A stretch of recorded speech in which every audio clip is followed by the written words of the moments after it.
Hey, welcome back to the Engineered Channel.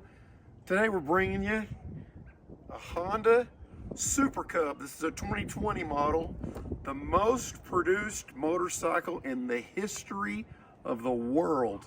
Come on back.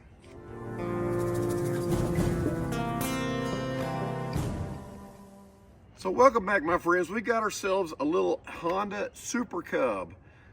This bike is a 125cc bike. It's built with the same engine that the Monkey has, the Grom has, the little Trail 125. They use this same engine, this little fuel injected engine, on a lot of platforms. This motorcycle, the Super Cub, has been produced since probably the early 40s. No, maybe before then. Yeah, probably early 40s, late 40s. Over 100 million units. 100 million units. Think about it. It just boggles the mind. These were not available in the United States till about 2020 when they came out with these. This is a little bit older model, but it's still brand spanking new. And kind of want to tell you about it and review it a little bit. So, what you've got is, number one, the difference in this is this has got an automatic clutch, which means you don't have to pull the clutch lever to shift gears. It's like the old three-wheelers. You push down on the gear lever, and as you push down, it engages the clutch, and when you let up, it engages. And so there is no, if you're not a fan of a hand clutch on the handlebars, this is an easy bike to learn how to use and shift gears because it's automatic. You want to change gears? Just click the lever. Bad thing about this, not a motorcycle shift pattern. So it's not one down, three up, or one down, four up like a regular motorcycle. It's all up gears. So 1, 2, 3, 4.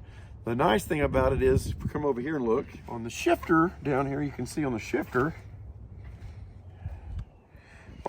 they give you a heel toe shifter. So if you want to shift up, you can either lift up with your foot to put it in the next gear, or you can push down with your heel, whatever is comfortable with you. If you only like pushing down, you can do heels for up and toes for down, or whatever's comfortable for you. So not many bikes now come, that I know of at all, come with a heel toe shifter from the factory. Now, one of the things that I think is kind of a downfall of these motorcycles is that these things they're computer controlled. They are electronic. For instance, this thing has nothing showing on the speedo. You have to have one of these, okay? You have to have a key fob. There is no key. This is the key. It's just this key fob. So this has to be in proximity to the bike. There's a sensor in here, okay? And you can lock it, and you can make it blow a horn. It has an alarm on it if somebody messes with it.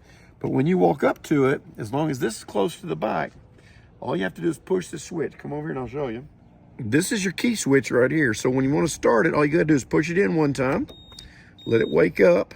It recognizes the key, has a little key light there, and then you can rotate that, click. If it doesn't recognize this key, it won't let you rotate that switch. Now it's ready to go. All you gotta do now, push the button and start it. Now, unlike other motorcycles, I just started this in second gear, my foot off of everything, okay? So there is the clutch is automatic. It's got a centrifugal type clutch in it. So it's gonna start going when I give it gas, but it'll idle in whatever gear I'm in. So for a beginner rider, super easy. If you're afraid of a bike that has gears that you have to shift, this is kind of the bike you need to start out on, okay? Now let's show you the other parts of this bike. Things that we like on it. Number one, it's got a big, deep step through, okay? So it's easy to get on. If you have trouble lifting your leg up high, you're old like me or you're whatever, and you have a hard time getting on a motorcycle, this one's easy because it's easy to step through. It's super easy to mount the bike, okay? You do wind up dragging your foot across and putting a scuff on it, but you know, what are you gonna do? One of the cool things about this, though, is that it comes standard with ABS. Keep you from washing out your front end and skidding it. Your C125. Now, the old original ones were 49cc. You know, these are a little bit bigger than the original ones that were made in Japan that you see. Look how clean the old shocks are on the back. They're all completely concealed and painted. All the retro looking chrome on it. Has a big seat on it. The seat, I have a monkey. The monkey seat is way more squishy, comfortable. This is a little bit hard. They do have where you can take this cover off here, mount you a second seat on here. But I'm gonna tell you now, this is the one thing, they got all kinds of accessories. They got baskets. They got baskets you can mount up front. They got all kinds of accessories now in the market. But I'm gonna tell you this, I'm 6'2", 250 full man size, okay? To me, this bike rides like a little bike. I am cramped on this bike. Now I have a monkey and it's a little bike. We'll get the monkey out and show you here in just a second. But this, I'm more cramped on this than I am on the monkey. It is less comfortable for me than the monkey is. Looks, this thing's got the looks. It is retro cool, and it just doesn't get any cooler than that. Center stand, kickstand, with the step down on it, super easy to put up, right? Just such a clean little bike. Gonna get about 105 miles per gallon. So if you want an economical commuter that you can park anywhere, this is your scooter. Now these are about $3,800 plus delivery, plus assembly, plus tax. For a new one, you're gonna get out of there about $5 grand. You're not gonna get out of this new store under $5 grand. You can pick you up an used one, This is a 2020, it's 2025. It's 5 years old, it has 1,000 miles on it. It runs like a sewing machine. And you can buy one of these for about $2,500 all day long. And so, if you can find them, people that get them don't turn them loose. So, but again, here I'll sit on it and show you. For me, my leg is it's cramped. Matter of fact, it gives me a cramp in my thigh to ride this bike. And I feel like the handlebars, my hands are close to my knees. It's not like here, riding a little bike. It's here, and there's no getting away from it because there's no more seat. So it's either ride like this, or I don't know how you ride. Like that, I guess. No, that's terrible. No matter what I do for a big person, this is a little machine. I thought it would be fun. I commuted around in it a little bit, and just after riding it a few times, I decided I'd rather ride my monkey. It's a lot more comfortable. Let me show you my monkey bike. Okay, so this is my monkey. Excuse my mess. I didn't want to get it out of the garage because I got too much stuff in the way right now. This is the inside of my brain. It looks just like this. This is my clutter. But this is a 125 monkey. Look, 6'2" person on here. Put the kickstand down. Look at this. I can ride them more upright. My hands are way far forward. My arms are almost straight out on the handlebars versus being here on top of my knees. This is so much more comfortable. And the seat is real squishy. It's very squishy. This little bitty monkey bike, which has the same engine as the Cub, the same exact 125 fuel injected engine, except this one has a clutch for the gears, and it has a standard gear pattern on the transmission. But this bike, for me, for a big, tall person, this ride's so comfortable. I've ridden this for 75, 80 miles at a time and just no fatigue. That thing I can ride to school, which is 8 miles, and I feel like I'm a pretzel by the time I get there.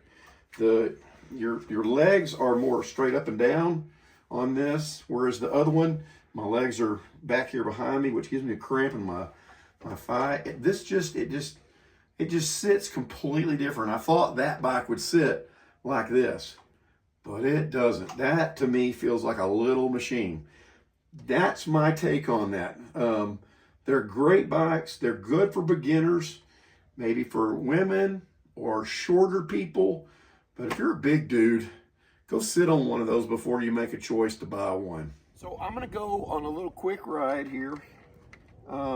Again, you can see how bent my leg is versus the monkey, where my leg was more here. It's really cramped. I'll go down and kind of do a couple of passes by you here. Just kind of go around the block. But anyway, that's my take on this. So let's just fire up and take it. I'll just do a few flybys here. Key on.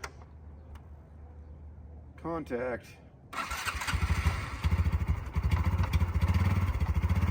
Eight horsepower of screaming fury. Bald eagles and cheeseburgers coming out the tailpipe, baby. Not really. Okay, here we go.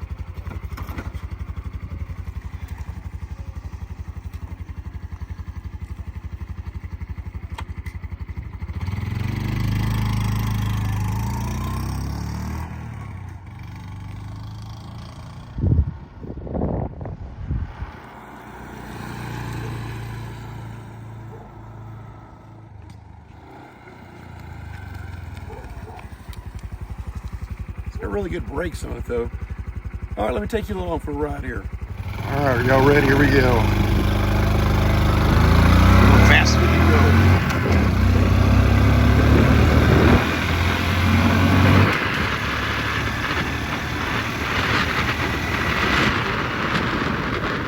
I'm running down the street. Oh! There you go. If you want your 0 to 60 time, you can calculate it off that little 20-second run. Oh man, that was third gear, still pulling.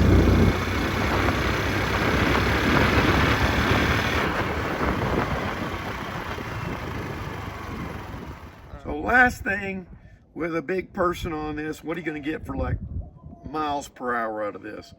With me on this, I can get about 58 miles an hour is about as fast as I can go. That's a lot of frontal area and a lot of weight that it's carrying. That's about the same for my monkey. That's about as fast as I can get that up to. So for cruising around town, you're gonna be able to keep up with traffic, no problem. Getting on a loop or getting on the highway or interstate, that's not this machine's where it lives. So don't do that, you get yourself killed anyway. Anyway, I hope you enjoyed this review. And, you know, like and subscribe and tune in for other motorcycle reviews here on the Engineer channel. And I'll see you on the next video.